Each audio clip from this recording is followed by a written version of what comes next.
నమస్తే, welcome to our channel. నేను మిషాల్ని. తెలుగు 2 రాష్ట్రాల్లో కాక్రోచ్ పార్టీ ఆ పేరు బాగా బలంగా వినిపిస్తుంది. కానీ నేను కూడా కాక్రోచ్‌నే అంటూ ఏపీ మాజీ ముఖ్యమంత్రి జగన్మోహన్ రెడ్డి గారు వ్యాఖ్యలు చేశారు. నిజంగా జగన్మోహన్ రెడ్డి ఒక కాక్రోచేనా? ఏంటి అసలు దాని వెనుక కారణాలేంటి? జగన్మోహన్ రెడ్డి గారు ఎందుకన్నారు? ఇదే అంశం మీద చర్చించడానికి మనతో పాటు స్టూడియోలో ఉన్నారు ప్రముఖ రాజకీయ సామాజిక విశ్లేషకుడు సీనియర్ జర్నలిస్ట్ సిఎస్ రావు గారు ఉన్నారు. వారిని అడిగే విషయాలను తెలుసుకునే ప్రయత్నం చేద్దాం. నమస్కారం సార్. సార్, ఈ కాక్రోచ్ పార్టీ అనేది గత కొద్ది రోజుల నుంచి బలంగా పేరైతే వినిపిస్తుంది.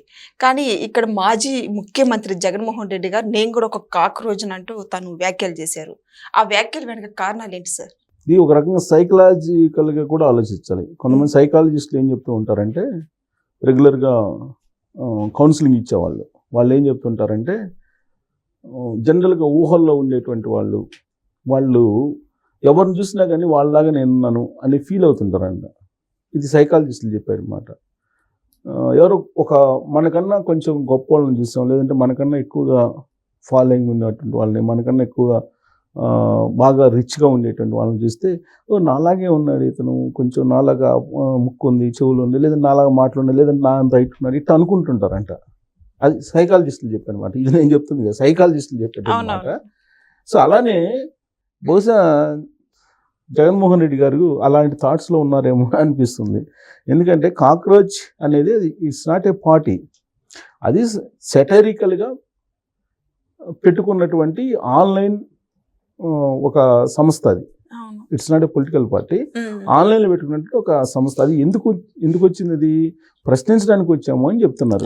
అది కూడా ఏ కారణం చేత వచ్చారు? సుప్రీంకోర్టు చీఫ్ జస్టిస్ నిరుద్యోగుల గురించి వీళ్ళు పరాన్నజీవులు, వీళ్ళు కాక్రోచ్ లాంటి వాళ్ళు అని వ్యాఖ్యానిస్తే, దాని మీద అతను అమెరికాలో ఉండే అతను పెట్టారు, అభిజిత్ అనే అభిజిత్ దీప్కే పేరుంది. అతను ఆన్లైన్లో ఒక రిజిస్ట్రేషన్ చేసి ఒక వెబ్సైట్, తర్వాత ఒక ఇన్స్టాగ్రామ్ అకౌంట్, తర్వాత ఎక్స్లో ఒక అకౌంట్ ఓపెన్ చేశారు. ఓపెన్ చేస్తే జనరల్గా ఆ చీఫ్ జస్టిస్ ఆ వ్యాఖ్య చేశాడంటే, నిరుద్యోగులకు కానీ యూత్కి కానీ ఏంటి ఇలా అంటారు అనేది ఒక చిన్నగా ఒక కోపం, లేదంటే ఒక ఇది ఉంటుంది కదా. అంటే చీఫ్ జస్టిస్ ఎవరో వేరే వాళ్ళు అంటే పెద్ద పట్టించుకోరు. దాంతో ఆన్లైన్లో కాబట్టి అందరూ దాని మీద రిజిస్టర్ కావటం, తర్వాత ఇన్స్టాగ్రామ్లో ఫాలోయర్స్ పెరిగిపోవటం, దాదాపు 20 మిలియన్స్ ఫాలోయర్స్ 1 వీక్లో కావటం, అలాగే ఎక్స్లో 3 లక్షల మంది ఫాలోవర్స్ కావటం, ఇవన్నీ సోషల్ మీడియాలో ఒక హవా కొనసాగింది. తర్వాత అతను ఈ మధ్యకాలంలోనే ఢిల్లీ వచ్చి, ఢిల్లీలో ఒక దీని మీద పేపర్స్ లీకేజ్ మీద ధర్నాలు చేయటం, ఇవన్నీ జరిగింది. ఇప్పుడు ఆ కాక్రోచ్ వాళ్ళకి జగన్మోహన్ రెడ్డి గారికి ఏంటి రిలేషను? ఇప్పుడు అక్కడేమో జంజెడ్ అంటే ఏంటి? యూత్, ఈ తరం. అవునవును. మరి జగన్మోహన్ రెడ్డి గారు ఈ తరమా? కాదు కదా. జగన్మోహన్ రెడ్డి గారు ఈ తరం అయితే నేను కూడా ఈ తరం. ఎందుకంటే ఆయన పుట్టింది, నేను పుట్టింది కొంచెం ఒక సంవత్సరం అటు ఇటు సేమ్. ఒక సంవత్సరం తేడా, నెలలో ఏదో తేడా ఉంది. మరి అలాగే నేను కూడా జంజెడ్. మరి ఎవరికి వాళ్ళు జంజెడ్ అనుకుంటే, జనరల్గా ఏంటంటే మనం ఎప్పటికప్పుడే అందగాలం అనేది ఫీల్ అవుతుంటాం ఎవరికి వాళ్ళే. అది సహజం. అది ఎవరికి వాళ్ళే మనం అందగాలం, మనమే సూపరు, ఇలా ఒక ఫీలింగ్ అయితే ఉంటుంది. అది ఎప్పటిదాకా ఉంటుంది? మనం మరణించే ముందు కూడా పెద్దవాళ్ళు చెబుతుంటారు, నీకు ఎవరు పిల్లనిస్తారా అని అంటే, పెళ్లి చేసుకుంటావా అని అంటే, ముసలాల్ని ఎవరినైనా బాగా వయోవృద్ధుల్ని, ఇప్పుడు నాకు ఎవరు పిల్లనిస్తారు అని అంటారంట. అంటే పిల్లనిస్తే చేసుకుందామని అలా ఫీల్ అవుతుంటారంట. జనరల్గా అది నేచరు, అది మానవ నేచరు, మరి ఏమో తెలియదు. కానీ మొత్తానికి ఎవరికి వాళ్ళు అందంగా ఉన్నట్టు ఫీల్ అవుతుంటారు. అది అలా ఫీల్ కాకపోతే వాళ్ళ సెల్ఫ్ కాన్ఫిడెన్స్. ఇప్పుడు క్రిస్టియన్స్ బైబుల్లో చెప్తుంటారు, తనకు తాను తగ్గించుకోకూడదు, హెచ్చించుకోకూడదు అని ఏదో చెప్తుంటారు. కొన్ని సూక్తులు ఏదో చెప్తుంటారు. అలా ఇప్పుడు జగన్మోహన్ రెడ్డి గారు యూత్ అనే జంజెడ్ కింద ఎలా వస్తారు? నేను కూడా ఆంధ్రప్రదేశ్లో జంజెడ్ అని అన్నాడు ఆయన. ఎలా అవుతారు జంజెడ్? ఇప్పుడు ఆయనకు ఒక 4 సార్లు కళ్ళు మూసుకొని తెరిస్తే 60 సంవత్సరాలు సీనియర్ సిటిజన్ అయిపోతారు, వయో వృద్ధుల జాబితాలోకి వెళ్ళిపోతారు ఆయన. ఆయన అలా అనుకోవట్లేదుగా 4 సంవత్సరాలు కళ్ళు మూసుకుంటే నెక్స్ట్ మనమే ముఖ్యమంత్రి అదే నేను అధికారంలోకి అదే వస్తాను 3 సార్లు ఉమ్, అంటే కన్ను మూసుకుని కన్ను తెరిస్తే మనం అధికారంలోకి వస్తామని వస్తాం. చెప్తున్నారు. అలాగే అవును. 4 సార్లు కళ్ళు మూసుకుని కన్ను తెరిస్తే ఆయన వృద్ధుడైపోతాడు. ఉమ్, ఇప్పుడు ఆయన వయసుకి ఇంకో 4 సంవత్సరాలు కలిపితే సీనియర్ సిటిజన్ అయిపోతాడు ఆయన. ఆయన జడ్ కింద ఎట్టొస్తారు? ఉమ్, జడ్ అంతా నా వైపు ఉంది, కాక్రోచ్లు అంతా నా వైపు, నేను ఒక కాక్రోచ్ కాక్రోచ్లు అంటే నా వైపు ఉన్నాయి అని అంటున్నారు. సో ఇక్కడ పొలిటికల్ గా మనం చాలా సీరియస్ విశ్లేషణ చేసుకోవాలి. ఎందుకనంటే ఇదే ఆయన భాషలో చెప్పాలంటే అదే కాక్రోచ్లు ఆయన అధికారంలో నుంచి దించేసాయి. ఉమ్, ఇది విశ్లేషించుకోవాలి ఉమ్, ఆ పార్టీ.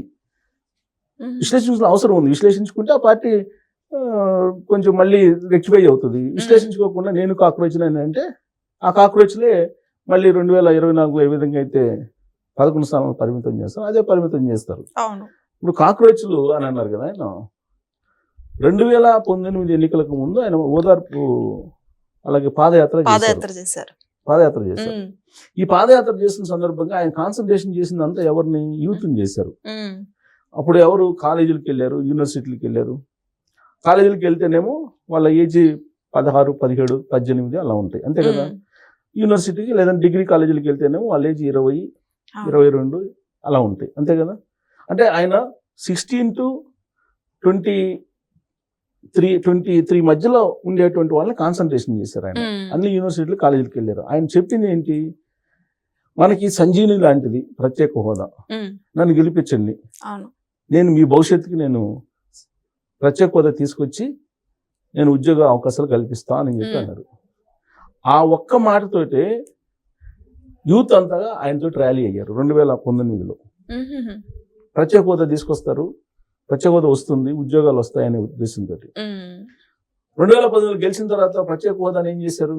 ఉమ్, అది దేవుడి దయ, మన చేతిలో ఏం లేదు లేదు. అని చెప్పారు. అవును.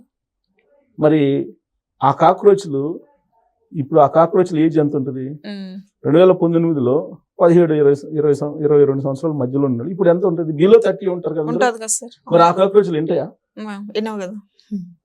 ఆ కాక్రోచ్లు ఎనుగుపోగా మళ్ళీ ఆయన జెడ్ తో పాటు జెన్ ఆల్ఫాను కూడా కలిపారు. ఆ, ఇప్పుడు ఉమ్, జెన్ ఆల్ఫా ఇప్పుడున్నటువంటి ప్రభుత్వం ఏం చేసింది, గత ప్రభుత్వం ఏం చేసింది అనేది వివరిస్తుంది కదా. ఇప్పుడున్నటువంటి ప్రభుత్వం అవును. లిక్కర్ స్కామ్ బయటకు వచ్చింది, ఉమ్, ఉమ్, అనేక ల్యాండ్ స్కామ్లు బయటకు వస్తున్నాయి. ఇవన్నీ అవును. జెన్ ఆల్ఫాలు చూస్తున్నారు కదా. చూస్తున్నారు. మరి అలాంటి జెన్ ఆల్ఫాలు తమతోటి ఉన్నాయి అని చెప్పి చెప్పుకోవడంలో తప్పలేదు. కానీ ఒక రాజకీయ పార్టీగా నాతోటి లేవని చెప్పలేరు కదా ఎవరు. లేదు. చెప్పుకోవడంలో తప్పలేదు. కానీ నేను కూడా కాక్రోచ్ అని అంటాం అనేది అది ఎలా కాక్రోచ్? ఉమ్, ఇప్పుడు అంటే 30 ఈ లిక్కర్ సంవత్సరాలు స్కామ్ అన్ని 30 years బయటకు లోపు ఉంటే ఉమ్, కాక్రోచ్ అనుకోవచ్చు. అవును. ఇప్పుడు ఈయన ఇంకొక 4 సార్లు కళ్ళు మూసుకుని కళ్ళు తెలిసి సీనియర్ సిటిజన్ అయిపోతారు. 60 సంవత్సరాలు అయిపోతాయి ఆయనకి. సీనియర్ సిటిజన్ అయిపోతున్నారు. ఉమ్, ఆయన ఏజ్ ఆయనకి అర్థం కావట్లా.